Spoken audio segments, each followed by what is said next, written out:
আসসালামু আলাইকুম। কেমন আছেন সবাই? আই হোপ সবাই খুব ভালো আছেন। আজকে কিন্তু দুর্দান্ত একটা রেসিপি নিয়ে এসেছি। কি করে জার কেক বানানো যায়। দেখেই বুঝতে পারছেন আসলে কেমনটা হয়েছে। ইনশাআল্লাহ আজ এই ভিডিও দেখার পর আপনিও পারবেন। আমি খুব সহজ করে এই প্রসেসটি আজকে শিখিয়ে দিব আপনাদেরকে। আশা করি সবারই খুব ভালো লাগবে। আমি বরাবর চেষ্টা করি খুব সহজ কোনো রেসিপি আপনাদের জন্য নিয়ে আসতে। তাহলে শুরু করা যাক। প্রথমত এখানে একটা কথা আমি আপনাদের সাথে শেয়ার করে নিব, আর সেটি হচ্ছে আমি এখন কিছু ক্রিম দেখাবো। আমি আগে থেকে এটি রেডি করে নিয়েছি। ভিডিওটি লেন্থ হওয়ার কারণে তাই আমি শর্ট করতে চেয়েছি। এনিওয়ে, এখন আমি এখানে কিছু ক্রিম নিয়েছি। এটি আমি টপিক্যাল ক্রিমটা ইউজ করেছি। ওই ক্রিমটাকে আমি শুধু বিট করে নিয়েছি, তেমন কিছু করার প্রয়োজন নেই, তাই আর দেখালাম না। এখন আমার রেডি করা কিছু ক্রিম আমি একটা বাটিতে নিয়ে নিব।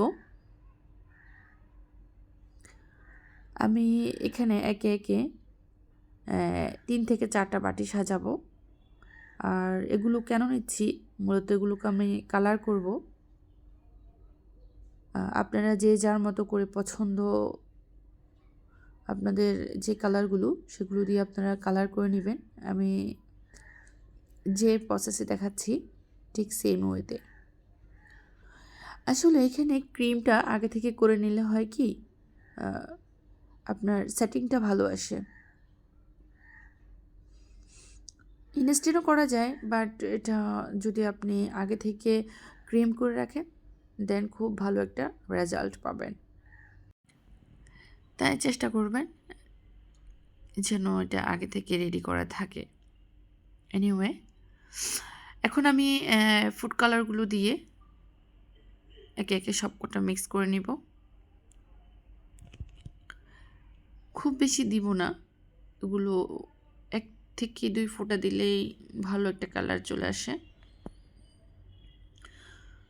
খুব আলতো করে আমি কালার করছি।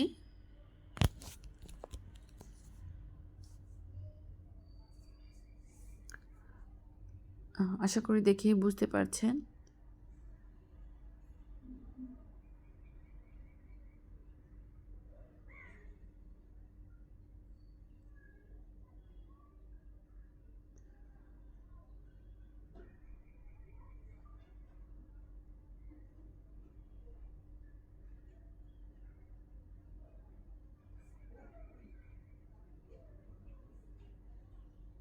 আমি এটা চাইলে ভিডিওটা স্ক্রিপ্ট করতে পারতাম, বাট আমি চাচ্ছি যারা আমার মতো নতুন আছেন, সবেমাত্র শিখছেন বা আগ্রহ প্রকাশ করছেন করার জন্য, এই ভিডিওটি শুধুমাত্র তাদের জন্য। যেহেতু আমি করে উপকৃত হয়েছি, আমি চাই যে আপনারাও যদি এই প্রসেসে করেন তাহলে ইনশাল্লাহ আপনাদেরও একটা ভালো ফিডব্যাক আসবে। আমি আমার পছন্দের যে কালারগুলো সেগুলো করছি।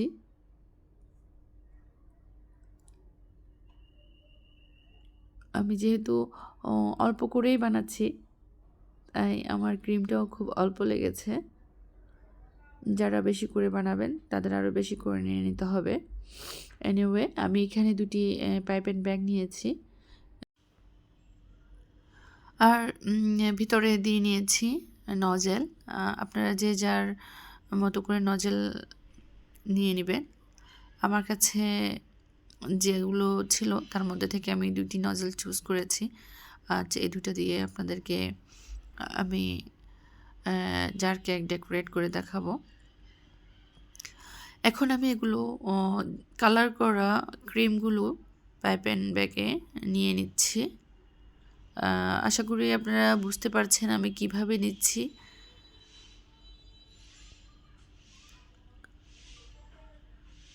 আমি এভাবে পাইপ অ্যান্ড ঢুকিয়ে নিব।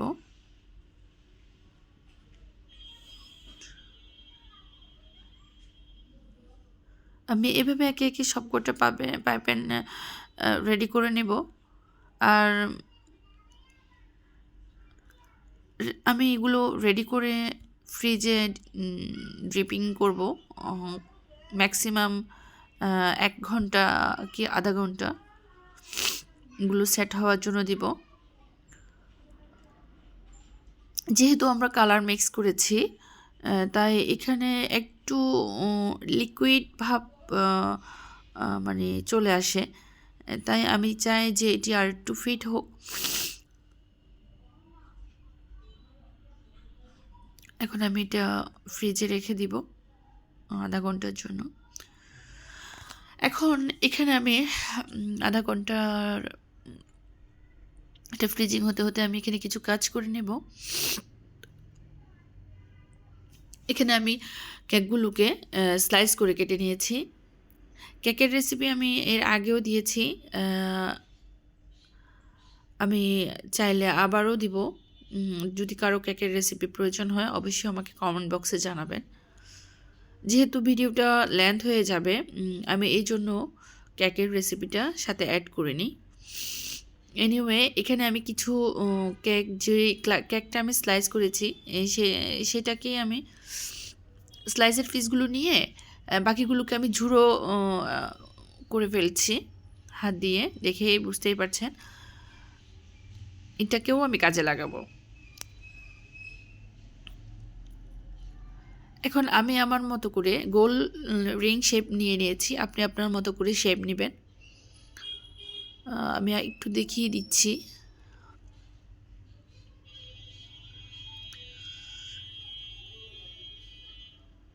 এখানে আমি সুগার সিরাপ নিয়ে নিয়েছি। সুগার সিরাপটা যেভাবে করবেন কিছু গরম পানির মধ্যে 2 চামচ চিনি দিয়ে একটু করে সুগার সিরাপ করে নেবেন। এখন এখানে আমি একটা জার নিয়েছি, আপনারা আপনাদের পছন্দ মতো জার নিয়ে নেবেন। আমি এখানে গ্লাস জারগুলো নিয়েছি, যেহেতু বাচ্চাদের টিফিনের জন্য আমি এটা রেডি করে থাকি তাই এটি আমার কাছে অ্যাভেলেবেল থাকে। আধা ঘন্টার পরে আমি আমার ক্রিমগুলোকে বের করেছি। এখন আমি এগুলোকে ডিজাইন করব এগুলো দিয়েই। প্রথমত আমি একটু ক্রিম দিয়ে নিয়েছি, তারপর আমি ওই যে হাত দিয়ে গুঁড়ো করা কেকগুলো নিয়ে নিলাম। প্রথমত এগুলো নিচে আমি দিয়ে দিচ্ছি অ্যান্ড এখানে সুগার সিরাপ দিচ্ছি। একটু ভিজিয়ে নিলে আপনার ক্রিমটা ভালোভাবে বসবে, গায়ের সাথে লাগবে। আমি খুব আলতোভাবে হাতকে ঘুরিয়ে ঘুরিয়ে দেওয়ার চেষ্টা করছি, আশা করি দেখে বুঝতে পারছেন।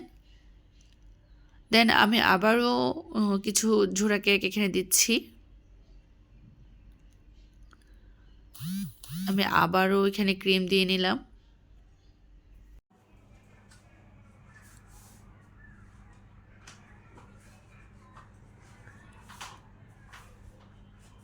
এখানে আসলে প্রত্যেকটা স্টেপে এভাবে কোট করে নিতে হবে। কেকের স্লাইস দেওয়ার পরে ওখানে একটু চিনি সুগার দিয়ে দেন ওখানে এটা কোট করে নিতে হবে।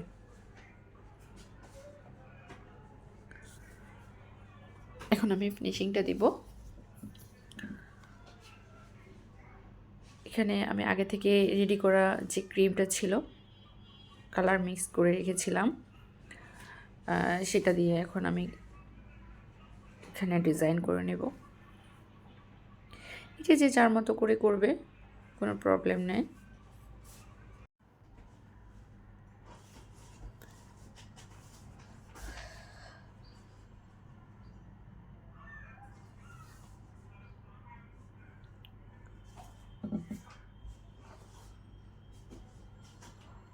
এখন আমি এখানে কিছু চকলেট চিপস দিয়ে নেব।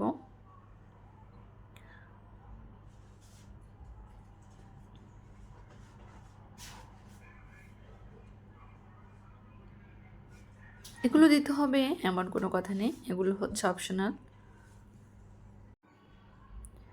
মোটামুটি দেখে বুঝতে পারছেন আমার জার কেক রেডি হয়ে গেছে। আমি সেম ওয়েতে আরও কিছু কেক রেডি করে নেব। আলহামদুলিল্লাহ আমার কেক অলমোস্ট ডান। লুকটা কেমন হয়েছে কমেন্ট বক্সে অবশ্যই জানাবেন। আজ এ পর্যন্ত। আল্লাহ হাফিজ। আসসালামু আলাইকুম।